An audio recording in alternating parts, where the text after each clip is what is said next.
एक ऐसे देश में बसते हैं, एक ऐसे मुल्क में बसते हैं जहां अब से 3 दिन पहले सिर्फ जो है वो 42 अफराद एक कॉन्वाय में जो कि हिफाजत में जा रहा था, एहलकारों की हिफाजत में जा रहा था, मुहाफ़िज़ों की हिफाजत में जा रहा था, वो मार दिए गए।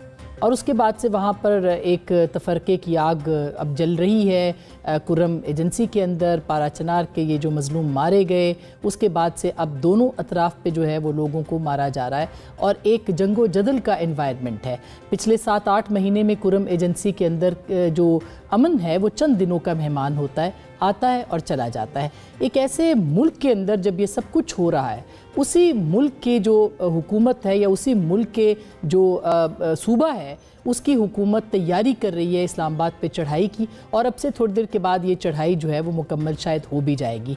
ये तमाम काफ़िले इस्लामाबाद में एंटर हो जाएंगे। रियासत अलग खामोश तमाशाई है जो कुछ कुर्रम के अंदर हुआ है। ये अमन व अमान की सूरत हाल क्यों तरजीहात नहीं बन सकती? ये दहशत गर्दी, फ़िरकावारियत का ख़ात्मा क्यों नहीं हो सकता? और वफाकी हुकूमत क्या इसके ऊपर कर रही है?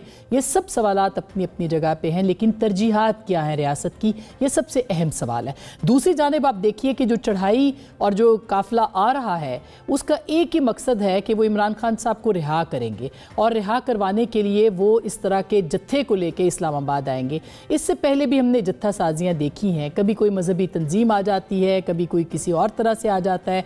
क्या किसी भी सिविलाइज्ड मुल्क के अंदर इस तरह के इन्वायरमेंट में काम हो सकता है? मईशत बेहतर हो सकती है? तालीमी इदारे बंद हो चुके हैं इस्लामाबाद के अंदर, आए दिन यहाँ पे हड़तालें रहती हैं, दुकानदारी ख़त्म हो गई है, तजारत ख़त्म है, और जो बाहर से वफूद आए हैं वो अलग एक नज़ारा देख रहे हैं कि इस्लामाबाद में जो कि जल रहा है और हो क्या रहा है। अब से थोड़ी देर पहले एक कांस्टेबल की शहादत की खबर भी हमने सुनी है। उसका खून किसके हाथ पे है कुछ मालूम नहीं है, सिर्फ एक ही नारा है कि इमरान खान साहब को रिहा करना है, और उसके लिए पाकिस्तान तहरीक इंसाफ जो है वो अपने अवाम को, जिनको वो अवाम कहते हैं, सिर्फ खैबर पख्तूनख्वा से लेके आ रही है। पंजाब से अवाम अभी तक हमें नज़र नहीं आए हैं, सिंध से नहीं आए, हो सकता है बाद में ज्वाइन कर लें, लेकिन ताहाल से वो खैबर पख्तूनख्वा जहाँ पे ख़ुद पाकिस्तान तहरीक इंसाफ की हुकूमत है, वहाँ से लोग आए हैं।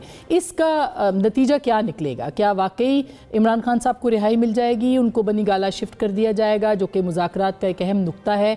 इस वक्त भी इस्लामाबाद में मिनिस्टर्स इनक्लेव में मुज़ाकरात हो रहे हैं, और राना सनाउल्लाह साहब हैं, अमीर मकाम साहब हैं हुकूमत की जानिब से, दूसरी जानिब से बैरिस्टर गौहर साहब हैं, शिबली फराज साहब हैं, ये लोग बात कर रहे हैं। लेकिन इस बातचीत का क्या नतीजा होगा, क्या शराइत होगी, और क्या अगर वो शराइत तस्लीम हो जाएंगी तो उसके बाद क्या होगा? क्या ये रोज़ रोज़ देखने को मिलेगा? ये फ़ाइनल कॉल जो है, ये फ़ाइनल कॉल है या नहीं है? ये एहतजाज कामयाब है या नाकाम है? इसकी कामयाबी की सूरत में क्या निकलेगा, इसकी नाकामी की सूरत में क्या होगा, और हम कहाँ खड़े हैं बतौर अवाम, बतौर रियासत? ये बहुत अहम सवाल है जिसके ऊपर आज के इस प्रोग्राम में हमने बात करनी है। बुशरा बीबी साहिबा बाकायदा सियासत में लॉन्च हो चुकी हैं, और आपने उनकी तकारीर सुनी, सऊदी अरब के ऊपर उनके बयानात आपने सुने। वो बयानात जो हैं उसके ऊपर पाकिस्तान तहरीक इंसाफ ने बहुत जो है वो यू टर्न लेने की कोशिश की है, लेकिन अभी तक ताहाल वो यू टर्न नहीं है कि उनके इस जो बयान था कि इमरान खान साहब के वहाँ पे नंगे पाँव जाने के ऊपर जो है वो कहा गया कि ये क्या उठा लाए हो, इसके ऊपर अभी तक जो है कोई वजाहत उस तरह की सामने नहीं आई। लेकिन इसके मकासद क्या थे, ये भी बहुत अहम है जानना। इन सारे मौज़ूआत के ऊपर बात करेंगे। हमारे साथ